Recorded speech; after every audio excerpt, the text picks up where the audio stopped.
Welcome to Sleepless Readings. Tonight we'll be reading a tale called If You Get a Song Stuck in Your Head, Ask Yourself Where It Came From. We fell in love over music. Cassie always said you could figure out someone's personality solely by listening to their playlists. In a way, I guess she was right. That's how it worked for the two of us. Our best dates were at concerts and festivals. While our tastes weren't always entirely the same, we could discuss our favorite albums, artists, and even music videos for hours. Maybe her love for music is what inspired the earworm.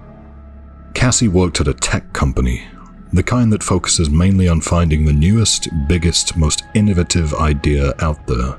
She was a rather big shot in there, which consequently meant that she had to travel a crazy amount of time. I remember when she told me about earworm for the first time. Her eyes were shining so bright. Earworm is basically a little device that you plant inside your ear. You get them in a set of two, one for yourself and one for your significant other.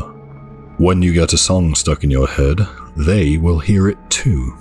Having a song stuck in your head can be pretty annoying in my opinion, so I wasn't entirely sure why she was so excited about the thing. Well, obviously music is only the first step. But don't you think it's absolutely insane that we're able to do this in the first place? She said as her eyes grew even bigger. Can you read thoughts with it as well? I asked. Why, are you afraid I'll hear all your dirty little secrets?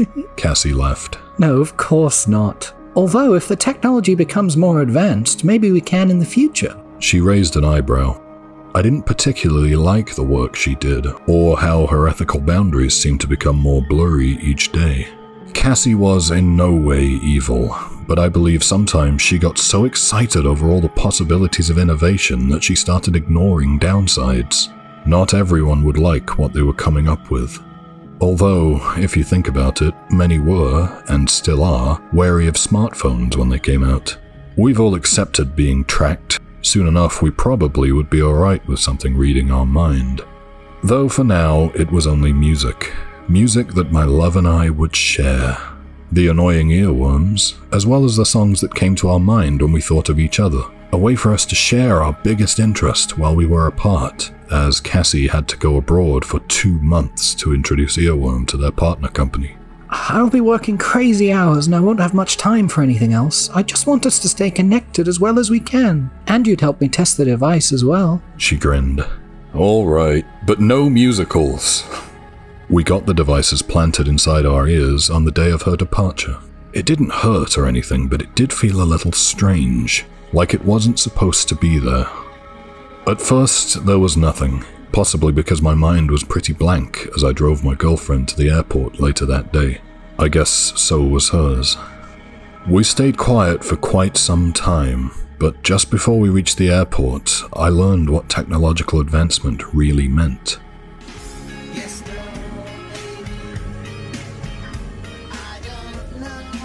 Can you repeat the question? Cassie suddenly started singing. I hadn't even realized that I was thinking of a song. I was watching Malcolm in the Middle that morning. I guess the intro just came to my mind. This is insane, I laughed. And pretty cool too, right? She asked. I guess it's definitely different. We'll take them out when I get back, if you want to, she said. Depends if you're gonna torture me with your terrible taste over there, I joked as we got her suitcase out of the car. I hugged her, we kissed goodbye, and that was it. For hours there was silence, until she texted me that she had landed.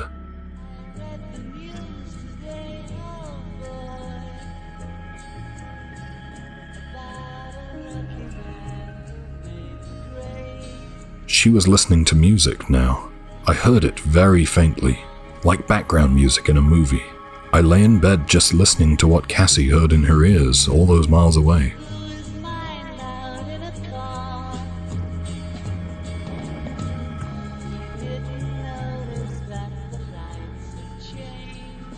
The following days we hardly called or texted. Our communication went mainly through music, and it was the most exciting interaction we'd ever had. Sometimes I would be doing something absolutely mundane, like getting groceries, when I suddenly heard a song I loved as a kid but had completely forgotten. I had to keep myself from smiling like a moron in public because Cassie would listen to some trash hits to get my attention and annoy me. We made a game out of it. Who could find the most obscure hits that we were both to have stuck in our minds? It was even more interesting when we were listening to music at the same time. Only one of the songs would get stuck in both our minds, or sometimes I'd get hers and she'd get mine. It was pretty exciting until it wasn't anymore. As with any other type of technology, you get used to it quite quickly, and then you either get addicted to it or you'll be bored out of your mind. As for me, it was just getting really fucking annoying. Cassie had music in her ears most hours of the day, and if she didn't, there would be a tune stuck in her mind. Usually one verse of some annoying song that I would hear over and over again. As we were in different time zones, sometimes I'd hear music until the latest hours. My sleeping schedule was absolutely wrecked. All I was longing for was a little bit of silence. Just a moment alone with my thoughts and without another sound. I couldn't believe I'd ever reached that point in life, but I was sick of music. Cassie begged me to keep the earworm inside just a little longer. She and her team had a big meeting ahead of them and they needed the data they were collecting through us. Can you just try to listen to a little less music, or maybe shut your mind off for a bit? I asked her over the phone. Cassie stayed silent for a moment. Yeah, I can try. I always wanted to meditate. She joked. And I won't listen to music when it's nighttime for you, she promised. And for days, she kept that promise. We still heard each other's earworms at times, but it went back to being nice.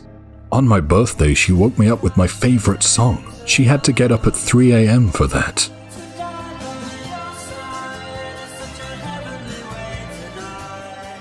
Despite everything, it felt nice to be connected, especially through the one thing we loved so much. There were only a few days left until Cassie would come back, but last night the music was louder than ever before. I was asleep already when she started playing the song. I knew she had to be listening to it because it was far louder than a song stuck in her head. I'd learned to make the distinction. This one was blasting through her stereo. Cassie didn't like Joy Division. Maybe she had people over? I tried to shut off the song in my mind and get back to bed, but it would keep playing, on repeat, and it got louder each time. Finally, I had enough and texted her. Cass, can you turn it down, please? I have work tomorrow. It felt strange that I had to tell her to turn down a song in my mind. No idea if that was something I could ever get used to. She didn't respond to my text. Instead, the song started playing again.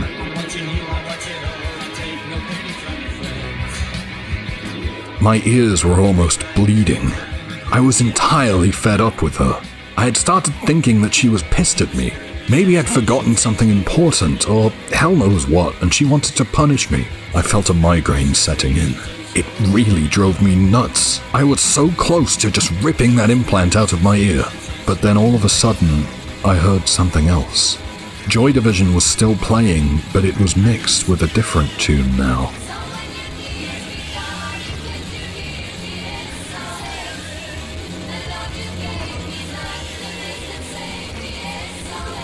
ABBA? Seriously? I texted her again. Cass, are you watching Mamma Mia again? You promised no musicals. Again, there was no response. It felt strange that she was listening to two songs at the same time, with the ABBA one being so faint in comparison. I was quite tired then.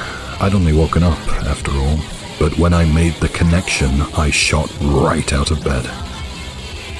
Was she trying to send me a message? I kept calling her again and again, but she wouldn't pick up, until all of a sudden, the music was gone, though there was certainly no silence instead. The music was replaced with the most dreadful sound I ever heard in my life. It sounded like pure agony. Voices that I didn't know were screaming and crying. It's hard to describe the noises because they were like nothing I'd ever heard before. Something about them just felt wrong, in a way that made the hairs on my skin stand up and my toenails curl. They were hurting the insides of my soul. Finally, I couldn't take it anymore. I ripped the device out of my ear, which at this point was already bleeding. After Cassie still didn't respond to anything I sent her, I called one of her colleagues, a guy that worked in the earworm team as well. He promised me that he had been testing the device for weeks now, with nothing remotely close ever happening to him. But this wasn't only about the device anymore. I could tell that something was awfully wrong. It took a while, but I convinced him that there might be something happening to Cassie. I was sure that wearing the device was somehow hurting her. Maybe the worm was digging deep into her brain and she couldn't take it anymore. He called the rest of the team, but nobody knew what was going on. At that point, it was the middle of the night over there, and people were getting worried. When they finally called the police to go and check on her in the Airbnb she was staying at, it was already far too late. It wasn't the worm that hurt her. Cassie had been brutally murdered by some monster that the police still haven't found. When the police broke into the apartment, the Joy Division song was still playing on repeat. The song that was supposed to overshadow her screams. I haven't listened to any music since I lost my sweet Cassie. I don't think I will ever enjoy music again. All I hear now is the sound. The last sound I heard before crushing that implant. It will follow me until the day I die, and maybe even beyond. I believe I heard what death sounds like.